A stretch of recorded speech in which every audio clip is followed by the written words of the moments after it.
Mungkin kita pernah ngeliat konten kreator YouTube yang keren, dan kita juga pengen bikin konten YouTube kayak mereka. Hey, hey!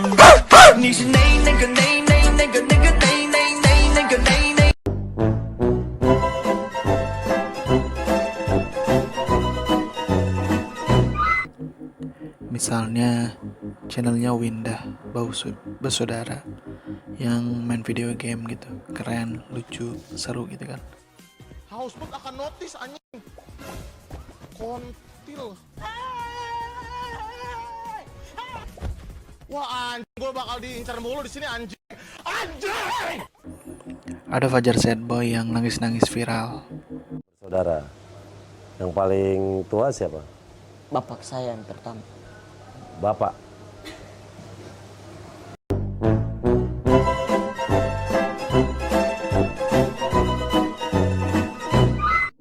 Kita ngerasa minder buat memulai YouTube karena ketika kita ngeliat mereka gitu, kita ngerasa kita nggak punya peralatan dan tim yang memadai gitu kan. Ngeliat mereka, aduh kameranya bagus, mungkin spek PC-nya udah keren banget gitu kan. Nah, kita takut video kita jelek mungkin ya. Kita takut kualitas gambarnya juga jelek gitu kalau pakai peralatan seadanya. Kita juga takut dihujat netizen gitu kan. Wah ini mah jelek gitu. Kita takut nggak ada yang nonton juga gitu kan ketika kita udah capek-capek buat. Dan kita juga takut nggak viral-viral gitu, lama banget viralnya gitu. Nah akhirnya bukannya kita mau mulai bikin konten, kita malah menyalahkan keadaan gitu ya. Kita menyalahkan YouTuber besar yang punya peralatan bagus. Akhirnya kita nggak ngelakuin apa-apa. Nah, terus apa yang bisa kita lakukan ketika kita belum punya strategi yang baik, ide yang bagus gitu? Nah, di sini ada salah satu artikel dari James Clear yang akan menjelaskannya. Successful people start before they feel ready. James Clear bercerita gitu, di tahun 1966 suatu hari ada anak kecil berusia 16 tahun yang drop out dari sekolahnya. Tanpa ilmu yang memadai, anak ini dibantu temennya membuka usaha majalah untuk belajar gitu kan. Jadi ada majalah gitu, tapi majalah ini dikhususkan untuk belajar. Nah, si orang ini mendapatkan uang dari menjual iklan untuk pedagang-pedagang lokal di majalahnya. Jadi dia punya majalah, terus pedagang-pedagang lokal masukin iklan di majalah itu biar para pelajar bisa ngeliat, oh ada pedagang apa aja sih, ada iklan-iklan apa aja sih. Nah, 4 tahun kemudian anak ini mencoba mengembangkan usahanya dengan menjual record label studio gitulah. Dia mencoba menjual record, kalau di artikelnya sih bilangnya mail order record gitu ya. Saya juga kurang paham ya, cuman kayaknya dia menjual record tapi melalui pos gitulah, menjual CD, kaset kayak gitu melalui pos lah. Disclaimernya kalau salah boleh dibenerin di komennya. Nah, recordnya ini berjalan dengan baik gitu ya. Akhirnya dia memutuskan untuk membuat recording label studionya sendiri. Jadi dia bikin perusahaan recording sendiri. Nah, terus di awal-awal ketika membuka record ini, dia menyewakan recording ini kepada artis-artis lokal yang ada di daerahnya, termasuk salah satu artis bernama Mike Oldfield gitu. Dan mengejutkannya, Oldfield ini adalah salah satu musisi terkenal ya. Dia bisa membuat lagu hit songs gitu kan, namanya Tubular Bells, dan musiknya terjual lebih dari 5 juta kopi pada masanya. Zaman dulu guys, ini ngeri, 5 juta kopi banyak banget kan. Nah,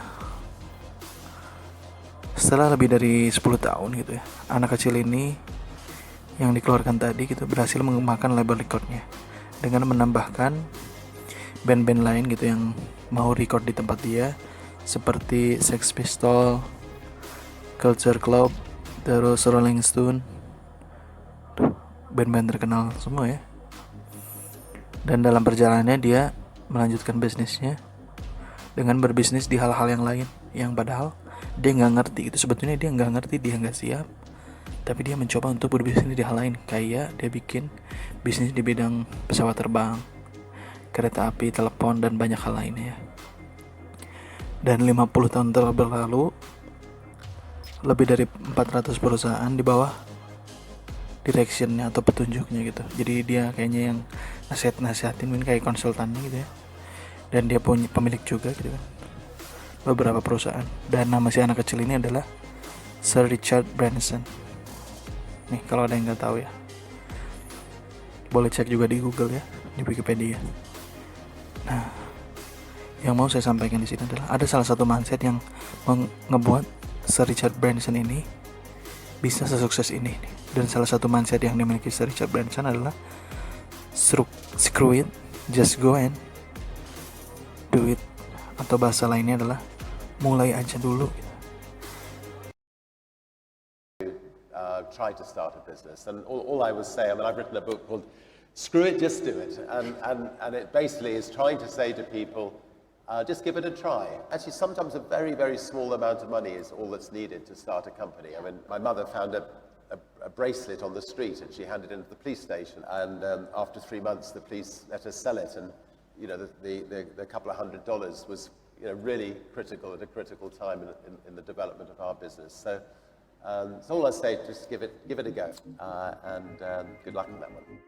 Meskipun Sir Richard Branson ini nggak ngerti di awam di bidangnya, misalnya kayak tadi pesawat terbang, kereta api, meskipun dia tahu di awam kan, tapi ketika orang lain sibuk memikirkan, wah ini kayaknya harus bikin sesuatu yang perfect banget, sibuk menggunakan peralatan-peralatan yang canggih banget, sibuk merumuskan teori-teori paling keren banget, strategi paling jitu. Nah, Sir Branson ini dia malah langsung mencoba memulainya gitu.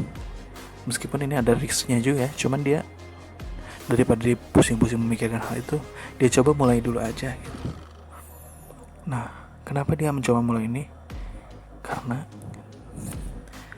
ketika kita mencoba untuk memulai, kita jadi belajar gitu, kesalahan-kesalahan apa yang kita alami gitu. Dan dari belajar ini kita jadi bisa mengevaluasi diri kita sendiri. Akhirnya kita jadi bertumbuh.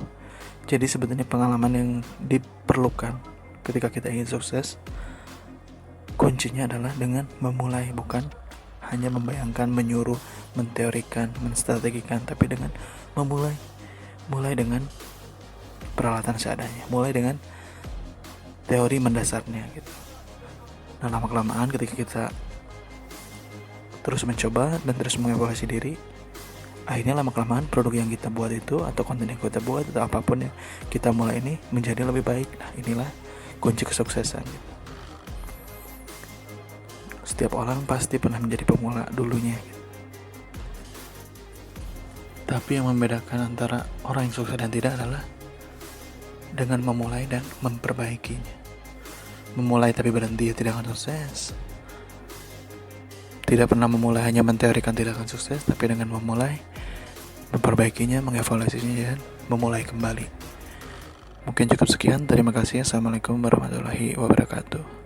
And therefore, I think I've been very good at keeping things simple because, as a dyslexic, I need things to be simple for myself, and therefore, Virgin, I think, when we launch a financial service company or a bank, we do not use jargon.